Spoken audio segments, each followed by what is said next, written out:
നമ്മൾ പലപ്പോഴും കുട്ടികളുടെ അടുത്ത് കേൾക്കുന്ന ഒരു പരാതിയാണ്, ഞാൻ നന്നായി പഠിച്ചിട്ടുണ്ട് പക്ഷേ എനിക്ക് പരീക്ഷയ്ക്ക് നന്നായി പെർഫോം ചെയ്യാൻ പറ്റിയില്ല. ഞാൻ നന്നായി വായിച്ചു പക്ഷേ എനിക്ക് അതൊന്നും ഓർമ്മയില്ല. ഞാൻ എഫേർട്ട് ഇടുന്നുണ്ട് പക്ഷേ അതിൻ്റെ റിസൾട്ട് ആൻസർ പേപ്പറിൽ കാണുന്നില്ല.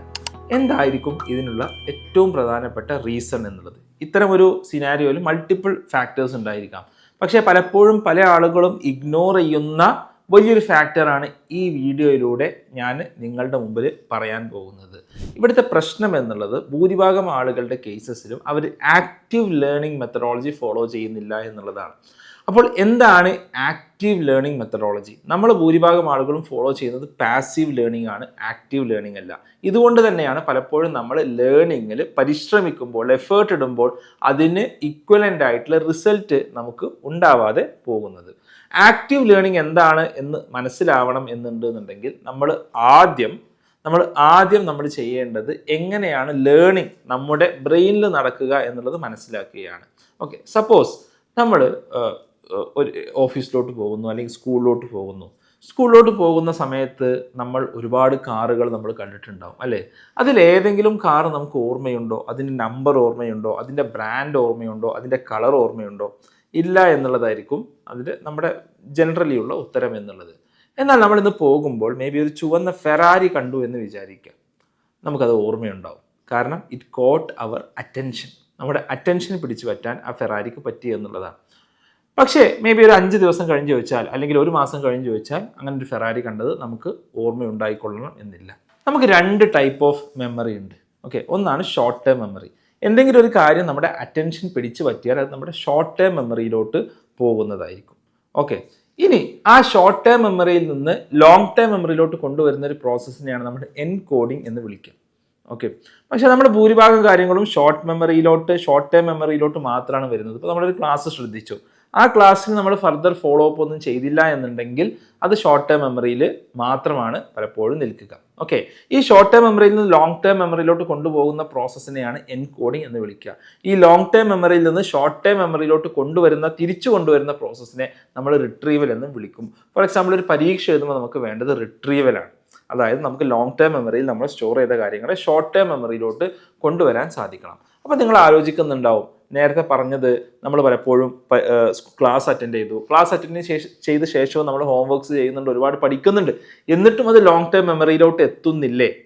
ഇല്ല എന്നുള്ളതാണ് പലപ്പോഴും ഉള്ള യാഥാർത്ഥ്യം എന്നുള്ളത്. ഒരു കാര്യം ഷോർട്ട് ടേം മെമ്മറിയിൽ നിന്ന് ലോങ് ടേം മെമ്മറിയിലോട്ട് എത്തുന്ന പ്രോസസ് ആയിട്ടുള്ള എൻകോഡിങ് നടക്കണം എന്നുണ്ടെങ്കിൽ അവിടെ നമ്മുടെ ബ്രെയിനിന് സഫീഷ്യൻ്റ് ആയിട്ടുള്ള ഒരു എഫേർട്ട് ഇടേണ്ടതുണ്ട്. ഏതുപോലെ എൻ്റെ മുമ്പിൽ ഒരു 50 കിലോഗ്രാം ഉള്ളൊരു കല്ലുണ്ട് എന്ന് വിചാരിക്കുക. ആ കല്ല് എനിക്ക് പൊക്കാൻ എന്നോട് നിങ്ങളിപ്പോൾ പറഞ്ഞാൽ എനിക്ക് പൊക്കാൻ സാധിക്കില്ല. കാരണം എൻ്റെ മസിൽസിന് അതിനുള്ള പ്രാപ്തിയില്ല. എന്നാൽ നിങ്ങൾ എന്നോട് പറയുകയാണ്, നിങ്ങൾ 2 മാസം വർക്കൗട്ട് ചെയ്ത് വരും. അങ്ങനെ ഞാൻ മസിൽസൊക്കെ വർക്കൗട്ട് ചെയ്ത് ഞാൻ ആവശ്യത്തിന് ന്യൂട്രീഷ്യസ് ആയിട്ടുള്ള ഫുഡൊക്കെ കഴിച്ച് വന്നാൽ മേ ബി എനിക്ക് ആ കല്ല് പൊക്കാൻ സാധിക്കുമായിരിക്കും. ഓക്കെ, കാരണം എന്താ? ഞാൻ എൻ്റെ മസിൽസിന് വർക്ക് കൊടുത്തു. ഇതേപോലെ തന്നെയാണ് നമ്മുടെ ബ്രെയിനിൽ ഒരു ഇനഫ് എഫേർട്ട് ഉണ്ടെങ്കിൽ മാത്രമേ ലേണിംഗ് എന്നുള്ള പ്രോസസ്സ്, എൻകോഡിങ് എന്നുള്ള പ്രോസസ്സ്, റിട്രീവൽ എന്നുള്ള പ്രോസസ്സ് അവിടെ നടക്കുകയുള്ളൂ. അപ്പോൾ നമ്മൾ പഠിക്കുന്നത്, നമ്മൾ ടെക്സ്റ്റ് ബുക്ക് വായിക്കുന്നത്, നമ്മൾ നോട്ട്ബുക്ക് വായിക്കുന്നത്, നോട്ട്ബുക്ക് എഴുതുന്നത്, ഇതൊന്നും ഒരു എഫേർട്ട് അല്ലേ എന്നുള്ള ചോദ്യം സ്വാഭാവികമായിട്ടും നമ്മുടെ മനസ്സിലുണ്ടാകും. പലപ്പോഴും അല്ല എന്നുള്ളതാണ് യാഥാർത്ഥ്യം. കാരണം പലപ്പോഴും നമ്മളൊരു ടെക്സ്റ്റ് ബുക്ക് 10 തവണ വായിക്കുന്നതിലൂടെ അല്ലെങ്കിൽ 5 തവണ വായിക്കുന്നതിലൂടെ നമുക്ക് ലഭിക്കുന്നത് ഇല്യൂഷൻ ഓഫ് മാസ്റ്ററിയാണ്. അതായത് അങ്ങനെ പറഞ്ഞാൽ, ഇപ്പോൾ ഒരു ടെക്സ്റ്റ് ബുക്ക് നമ്മൾ ഒരു തവണ വായിച്ചാൽ നമുക്കറിയാം ഏകദേശം ഇന്നുന്ന കാര്യങ്ങൾ ഇവിടെയാണുള്ളത് എന്നുള്ളത്.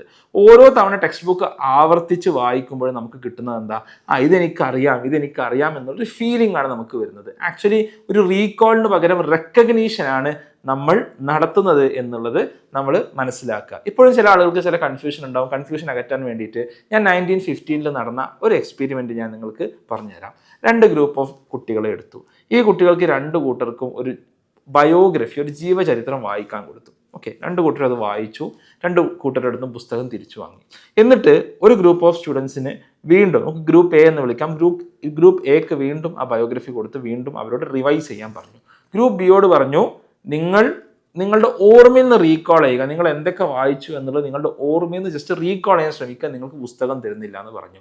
എന്നിട്ട് ആദ്യത്തെ ഗ്രൂപ്പ് എയിൽ നിന്ന് പുസ്തകം തിരിച്ചു വാങ്ങി. എക്കും ബിക്കും ഒരേ എക്സാം നടത്തി.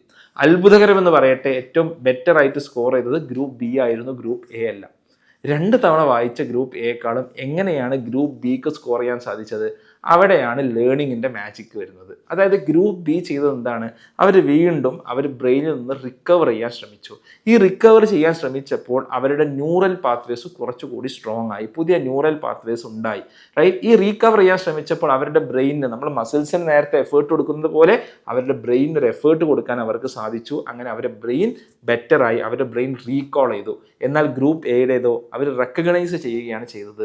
അവരൊരു ഫാൾസ് കോൺഫിഡൻസോട് കൂടിയിട്ടാണ് അവർ എക്സാമിന് പോയത്. അപ്പോൾ പലപ്പോഴും ഒരു 5 തവണ 10 തവണ നോട്ട്ബുക്ക് വായിക്കുമ്പോൾ, ടെക്സ്റ്റ് ബുക്ക് വായിക്കുമ്പോൾ, നോട്ട് എഴുതുമ്പോഴൊക്കെ നമുക്ക് കിട്ടുന്ന ഫീലിംഗ് ഈ ഫാൾസ് കോൺഫിഡൻസ് ആണ്. ഞാൻ കുറേയൊക്കെ ചെയ്തു. പക്ഷേ ഈ കുറേയൊക്കെ ചെയ്തു എന്ന കോൺഫിഡൻസിനേക്കാൾ അധികം നമുക്ക് വേണ്ടത് എന്താണ്, നമുക്ക് നമ്മുടെ ബ്രെയിനിന് ഒരു പ്രാക്ടീസ് അല്ലെങ്കിൽ ഒരു ടെസ്റ്റ് അല്ലെങ്കിൽ റിട്രീവൽ പ്രാക്ടീസ് കൊടുക്കുക എന്നുള്ളതാണ് നമുക്ക് വേണ്ടത്. അപ്പോൾ നമ്മുടെ ബ്രെയിനിന് പ്രാക്ടീസ് കൊടുക്കുന്ന രീതിയിലാണ് നമ്മൾ പഠിക്കുന്നത്. നമ്മൾ ടെക്സ്റ്റ് ബുക്ക് മൾട്ടിപ്പിൾ തവണ വായിക്കുക എന്ന് പറഞ്ഞാൽ അവിടെ പലപ്പോഴും ബ്രെയിനിന് ഒരു പ്രാക്ടീസ് നമ്മൾ കൊടുക്കുന്നില്ല. ബ്രെയിൻ ജസ്റ്റ് റെക്കഗ്നൈസ് ചെയ്യുകയാണ് ചെയ്യുന്നത്. നമ്മൾ നോട്ട്ബുക്ക് പലപ്പോഴും എഴുതുമ്പോൾ അല്ലെങ്കിൽ നോട്ട്സ് എഴുതുമ്പോൾ നമ്മൾ ടെക്സ്റ്റ് ബുക്ക് നോക്കി അതേപോലെ പകർത്തുകയാണ് ചെയ്യുന്നത്. നമുക്ക് ഇമ്പോർട്ടൻ്റ് ആണെന്ന് നമുക്ക് തോന്നുന്ന കാര്യങ്ങൾ പകർത്തുക മാത്രമാണ് ചെയ്യുന്നത്. അവിടെ നമ്മുടെ ബ്രെയിനിന് നമ്മൾ കാര്യമായിട്ടൊരു എഫേർട്ട് പലപ്പോഴും കൊടുക്കുന്നില്ല. ഒരു വീഡിയോ ക്ലാസ് നമ്മൾ യൂട്യൂബിൽ കാണുമ്പോൾ പലപ്പോഴും ആ വീഡിയോ അങ്ങനെ കണ്ടുപോകുന്നു എന്നുള്ളതല്ലാതെ നമുക്ക് അറിയുന്ന കാര്യങ്ങൾ നമ്മൾ റിവിഷനായി ഉറപ്പിക്കുന്നു എന്നുള്ളതല്ലാതെ നമ്മുടെ ബ്രെയിനിന് പ്രത്യേകിച്ച് എഫേർട്ട് കൊടുക്കുന്നില്ല. അപ്പോഴൊക്കെ ഒരു ലോവർ ലെവലിലുള്ള ക്വസ്റ്റ്യൻസ് മാത്രമേ നമ്മുടെ സ്റ്റുഡൻസിന്, നമ്മുടെ കുട്ടികൾക്ക് ചെയ്യാൻ സാധിക്കുകയുള്ളൂ. എന്നാൽ ആക്ച്വൽ ബ്രെയിനിൽ എഫേർട്ട് കൊടുക്കുന്നത് പലപ്പോഴും എപ്പോഴാണ്, എക്സാം ഹാളിൽ എത്തുമ്പോഴാണ്.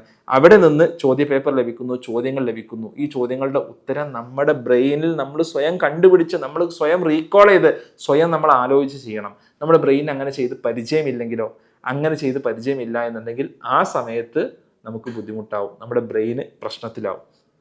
ഇതാണ് active learning and passive learning തമ്മിലുള്ള വ്യത്യാസം.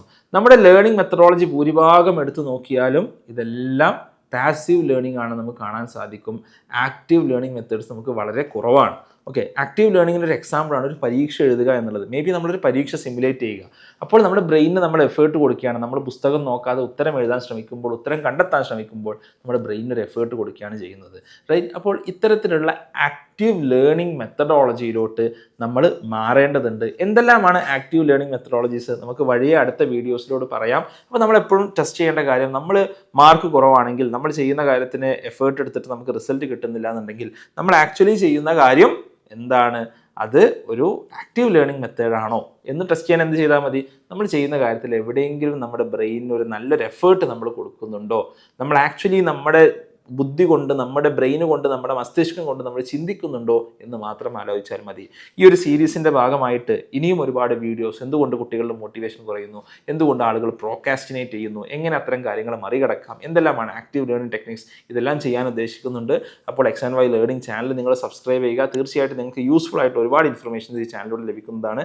Thanks for watching. നമുക്ക് മറ്റൊരു വീഡിയോയുമായി കാണാം. ബൈ.